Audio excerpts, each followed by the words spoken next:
Labas vakaras, brangus jonaviečiai. Šiandien antradienis, gegužės 26 diena. Kaip ir kiekvieną vakarą susitinkame su jumis, kad pristatytumėm Jonavos miesto naujienas. Joninių slėnis jau atidarytas. Achemos 50-mečiui skirta fotografijų paroda. Pasibaigė akcija Žaislai vaikams. Šiandien atidarytas rekonstruotas Joninių slėnis. Merui Mindaugui Sinkevičiui įteiktas simbolinis atidarymo raktas. Joninis slėnis visiems jonaviečiams nuo seno žinomas kaip poilsio ir pramogų vieta. Šventes čia švenčia 10 000 jonaviečių ir miesto svečių. Dar 2014 metais gruodžio mėnesį pradėti Joninių slėnio rekonstrukcijos darbai šiandien jau baigti. Į oficialią atidarymo šventę susirinko miesto valdžios, verslininkų, spaudos atstovai.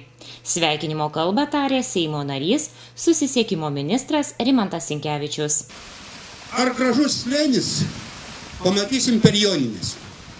Šiandien kalbėjau su premjeru, aš ką tik iš logistikos terminalo atidarymo iškilmių.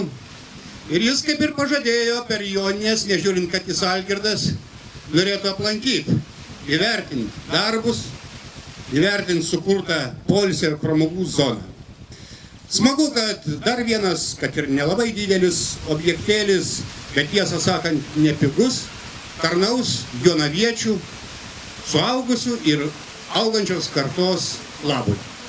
Taigi, dėkodamas, kad vis dėlto per trumpą laiką padarė tą, ką buvo numatę, nematau, kad atsirastų priežasčių dar ką nors tobulinti šitoj poilsio pramogų zonoje. Dėkoju rangovams, dėkoju savivaldybės padaliniams, tarybos nariams už tą dar vieną gražų kampelį Jonavoje. Ačiū. Meras Mindaugas Sinkevičius dar kartą akcentavo, kad Joninių slėnis rekonstruotas ne tik vienam baliui. Čia ketinama rengti ir kitokio pobūdžio renginius, tinkamus po atvirų dangumi. Ir aš pats tiesą sakant nežinau, ar šis slėnis bus įvertintas gyventojų akyse kaip geras darbas ir kaip suprantamas darbas. Nes kai kurie darbai būna geri, bet lieka nesuprasti. Tikiuosi, kad šis darbas, ši investicija į mūsų gražesnę aplinką bus suprasta. Kur galėtų atsirasti klausimai įvairūs ir pamąstymai. Na visų pirma, reikia pripažinti, per Jonines mes turim svečių ir jonaviečių iki 10 000 švenčiančių. Šis slėnis sėdimų vietų prasme talpins 6, 8, na jeigu visi labai meiliai susiglausim iki 1000 žmonių. Reiškia, jis netalpins visų norinčių, reiškia, daliai teks stovėti, daliai teks pasitiesti ir pritūpt ar prigult ant žolės. Bet šis slėnis, kaip aš dažnai sakau, ir čia turbūt šitas dalis nespaudai, jis kurtas ne dėl vieno baliaus, ne dėl vienos šventės, ne dėl joninių. Šitas slėnis, nors jis vadinasi Joninių slėniu, jisai kurtas kultūriniam, visuomeniniam, sportiniam gyvenimui.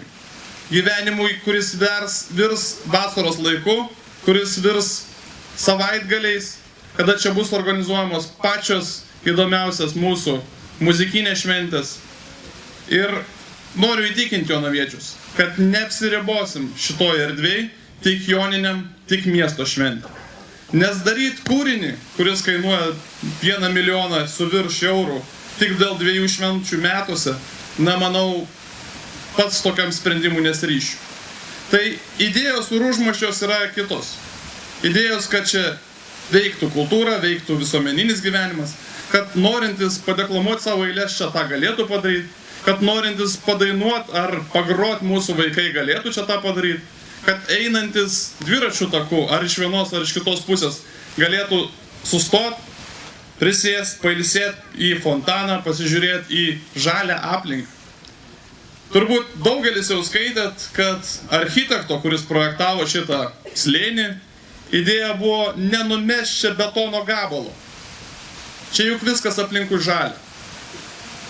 Tai buvo idėja, kuriai, na, matyt, galim pritart, galim dėl jos samprotauti ir jai nepritart, integruoti visą tą sėdimą vietą, slėnį į gamtą. Na, tai jūs turbūt ir mato tą padarytą, kada eina liktais suoliukai ir baigėsi nieko, arba baigėsi žeme.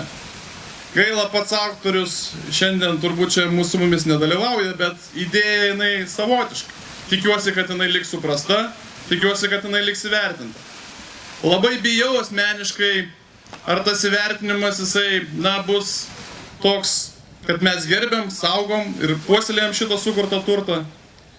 Juk žolė, įvairūs medeliai, kurie čia augs, apšvietimo stulpeliai, tas pats fontanas, jis neilgalaikis, jeigu jo mes neprižiūrėsim, netausosim, jį niokosim, išbandysim, ar jisai gerai prikabintas ir įtaisytas. Tai tam netgi esam numatę įrengti įvairias kameras, bet tikimės gyventojų supratimo. Tikrai nereikia pabandyti išrauti kiekvieno krūmo, kiekvieno medžio, pasižiūrėti, ar tvirtai įsodinta gėlė, nes šitas kurtas yra sukurtas mum, sukurtas ne valdžiai, gyventojam ir norisi kuo ilgiau jį išpuoselėti, išsaugoti mūsų ateities kartom. Joninių slėnio rangovas Virmalda, šios bendrovės vadovas Virginijus Ramačis garantavo, kad naujas statinys tarnaus ilgai. Labai džiaugiuosi, kad turėjau galimybę pridėti ranką prie šių statinių, kad mūsų įmonė galėjo įgyventi šitą, mano supratimu, nuostabų projektą. Labai dėkoju savivaldybės darbuotojams, kurie visada konstruktyviai sprendė susidariusias problemas. Taip, komunikacijos, želdiniai, betonas, kurį vadinat ne betono gabalu, pradžiai jis buvo betono gabalu, tapo žaliu. Kaip žmogus labai noriu palinkėti, kad ta erdvė kviestų jaunimą susitikti, kviestų į kultūrinius renginius, kad čia vyrautų džiaugsmas ir geros nuotaikos. Kaip statybininkas, profesionalas, inžinierius, tvirtinu, pastatyta teisingai, gerai, tarnaus ilgai, prižiūrėkit. Ar galiu paprašyti mero perimti raktą? Betonas baigėsi tame objekte, liko tik gražus stiklas. Saugokit, puoselėkit ir kad čia klestėtų menas.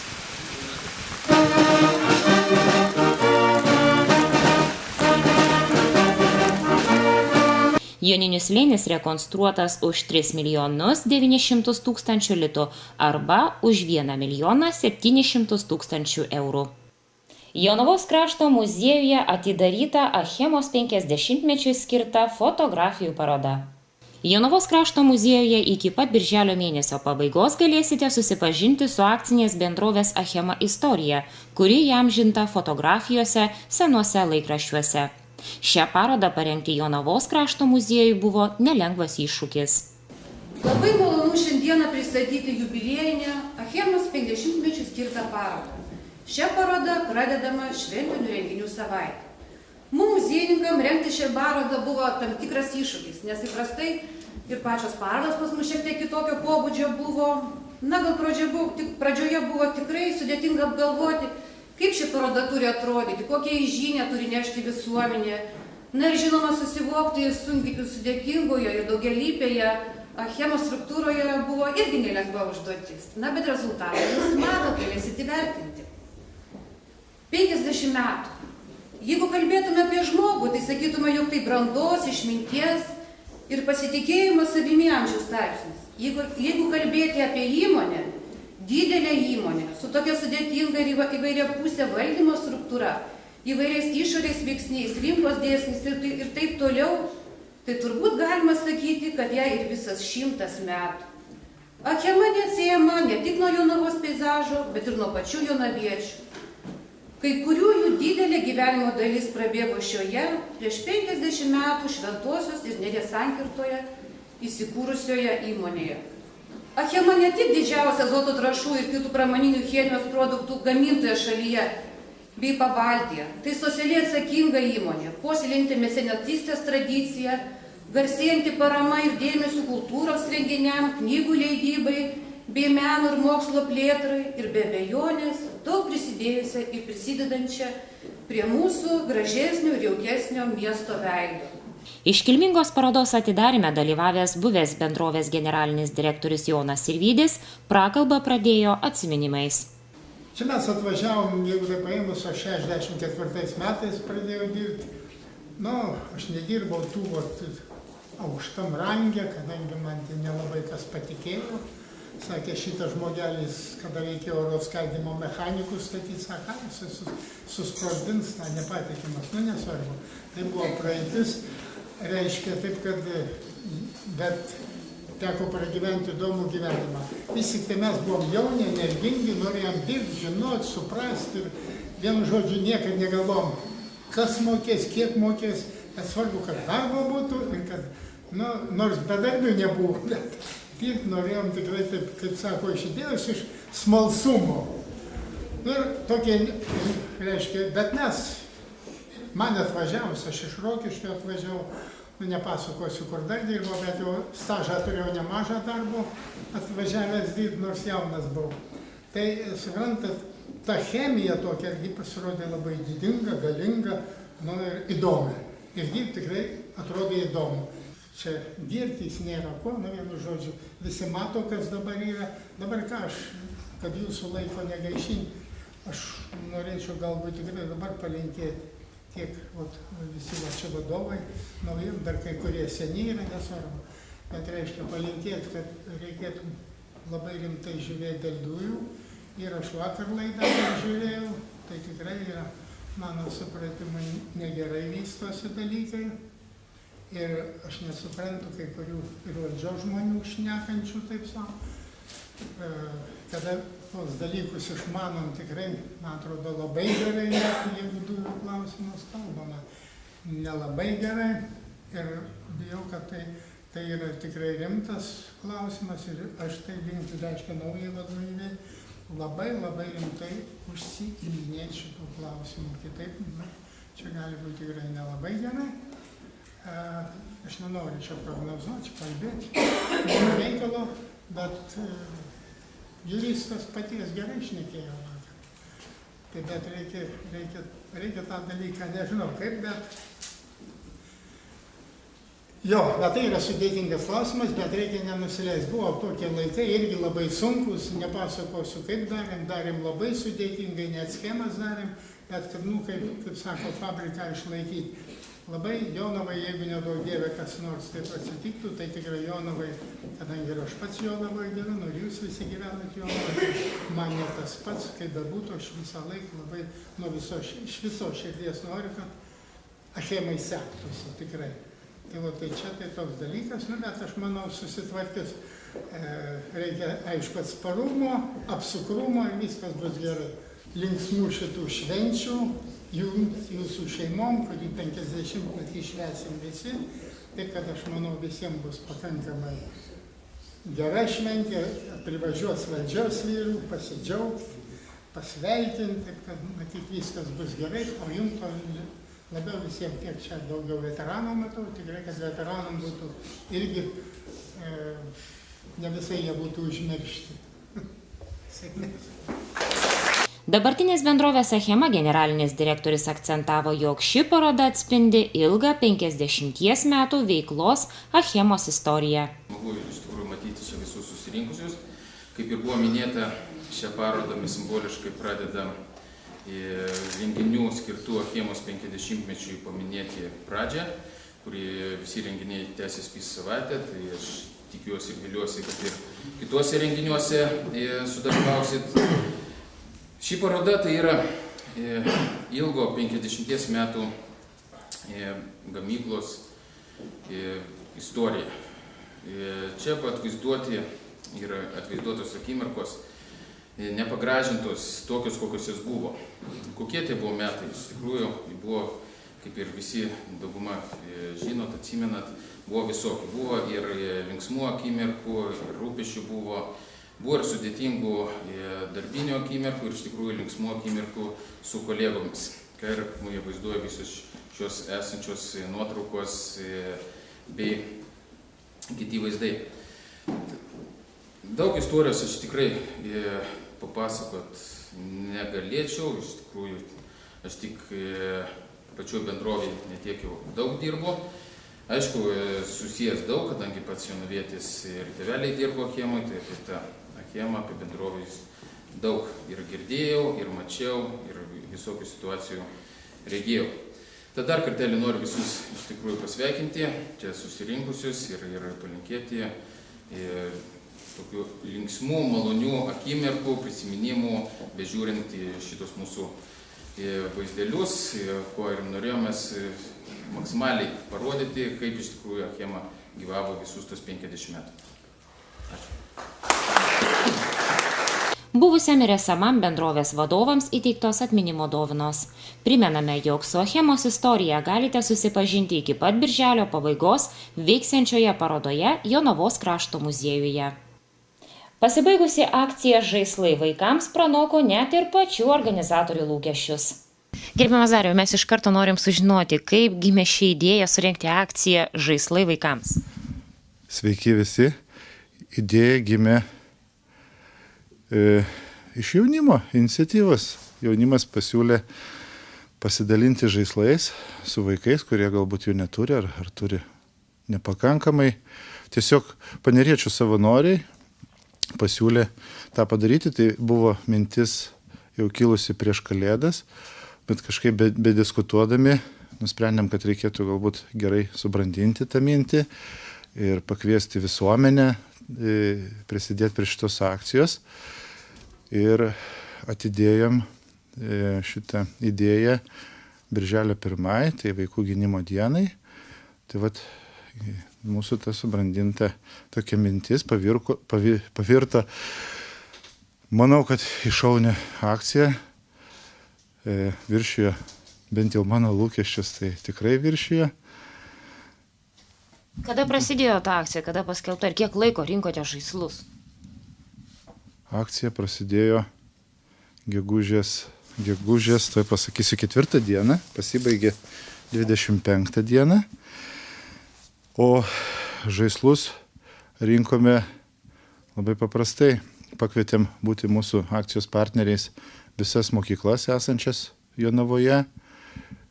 Kažkaip nekvietėm pradinių mokyklų, nes pagalvojom, kad jie dar patys tikriausiai žaidžia tai žaislais. Kitais metais, jeigu vėl vykdysim šią akciją, pakviesim gal ir pradinukai jau turi tų žaislų, kuriais gali pasidalinti. Ir jau visai šitai akcijai įsisiubavus prisijungė prie mūsų ir centrinė biblioteka, ir Betėgalos bendruomenė. Netgi prisijungė Karmėlavos Balio Buračo gimnazija ir jau į akcijos pabaigą sužinoję, prašė, kad kitais metais, jeigu vykdysim šitą veiklą, šitą akciją, kad pakviestumėm ir Kaišiadorių jaunimą, tai tikimės, kad šitą akciją taps respublikinė, ne tik Jonavos mūsų. Sakykite, ar skaičiavote jau, kiek žaislų surinkote? Dėžėmis, vienetais, maždaug mašinytės, lėlytės, stalo žaidimai? Žaislų vienetais tikrai neskaičiavom, nes būtumėm dar iki dabar turbūt skaičiavę, nes buvo labai daug darbo viską supakuoti, surūšiuoti, atskirti žaislus, nors ir prašėm akcijoje dalyvaujančių žmonių, kurie atnešė žaislus, kad jie būtų tokie, kad ir pačiam malonu būtų paimti, kad neišpaišyti, nesuplėšyti, bet vis tiek atsirado nemažai žaislų, kurie, kaip aš vadinu, nekondiciniai. Ir galvojom, ką su jais daryti, nes kažkaip išmesti, irgi skauda širdį, tie žaislai dar visai. Tai labai džiaugiamės, kad Ruklos kultūros centras sutiko priimti juos ir juos galbūt prikels naujam gyvenimui, tai nereikėjo praktiškai išmesti nieko. O žaislų surūšiavom čia ir matosi, yra stalo žaidimai, lėlės, mašinos, knygos, netgi ir kūdikiam žaislų yra atnešta, tai viską surūšiavom, kad būtų kuo paprasčiau socialiniam darbuotojam ar tiems, kurie dalins, išdalinti tos žaislus. Tai ir norėjau klausti, į kurias vietas birželio tą 1 dieną, į kurias vietas važiuosite, kas dalins, kam atiteks tie surinkti žaisliukai? Ta birželio 1 diena, jinai tokia daugiau simbolinė, nes jau 2/3 žaislų vakar išvažiavo, tiksliau vakar į Ruklos seniūniją partija išvažiavo. Šiandien ryte anksti atidavėm Kulvos seniūnijos socialiniai darbuotojai ir šiandien rytoj turėtų pasiekti Šilų seniūniją. Aišku, iš karto klausit, kodėl ne kitas seniūnijas.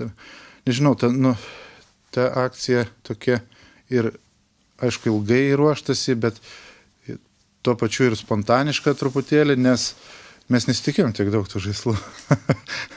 Mūsų mintis buvo tokia, kad mūsų savanoriai sužinos, kur yra tokios šeimos, kur vaikai galbūt neturi žaislų ir iš savo rankų tiesiog perduos tos žaislus, bet tai tapo neįmanoma, tai mes pasitelkėm, kas yra arčiausiai, ką geriausiai pažįstam ir perdavėm tuos. Kitais metais tikimės, kad prisijungs prie mūsų akcijos dar daugiau atnešančių ir dar daugiau dalinančių. Mokėsit be to ir elgtis, jau žinosit, kad gali būti daug. Taip, tikėsimės, kad bus daug, kad ne visi žaislai bus išdalinti, bet dar noriu pasidžiaugti, kad nežiūrinti tai, kad buvo ir visokių tų ir suplyšusių žaislų, ir apipaišytų, bet buvo labai daug, matosi, kad su meile atnešti, gražiai supakuoti, sudėlioti, aprišti, kad jie neįsibarstytų, neįsimėtytų, tai daugelis ne šiaip savo išmetė žaislus, bet iš tikrųjų perdavė nuo savo širdies į kito vaiko rankas. Ačiū jiems. Taip, labai didelis ačiū. Na, o dabar pasidomėkime, kokius orus žada sinoptikai. Orų prognozę remia Lateko lizingas. Lateko lizingas ir Kreditko pristato naujieną. Herkus išankstinio mokėjimo Mastercard kortelę. Suteikiamas kreditas iki 10 000 eurų. Lankstus grąžinimo grafikas. Palūkanos tik nuo panaudotos sumos. Kortelė išduodama nemokamai. Daugiau informacijos Lateko LT arba Kreditko LT. Prieš priimant sprendimą būtina įvertinti savo finansinės galimybės. Gegužės 27 naktį daug kur numatomas lietus, vietomis smarkus. Kai kur griaudės perkūnija, kurios metu vietomis vėjo gūsiai sieks 15-20 metrų per sekundę. Atvės iki 6-11 laipsnių šilumos. Dieną daugelio rajonų trumpi lietus. Kai kur galima perkūnija, bus 12-17 laipsnių. Orų prognozę remia Lateko lizingas. Lateko lizingas ir Kreditko pristato naujieną. Herkus išankstinio mokėjimo Mastercard kortelę. Suteikiamas kreditas iki 10 000 eurų. Lankstus grąžinimo grafikas. Palūkanos tik nuo panaudotos sumos. Kortelė išduodama nemokamai. Daugiau informacijos Lateko LT arba Kreditko LT. Prieš priimant sprendimą būtina įvertinti savo finansinės galimybės. Šiandien tariu viso geriausio ir iki pasimatymo rytoj.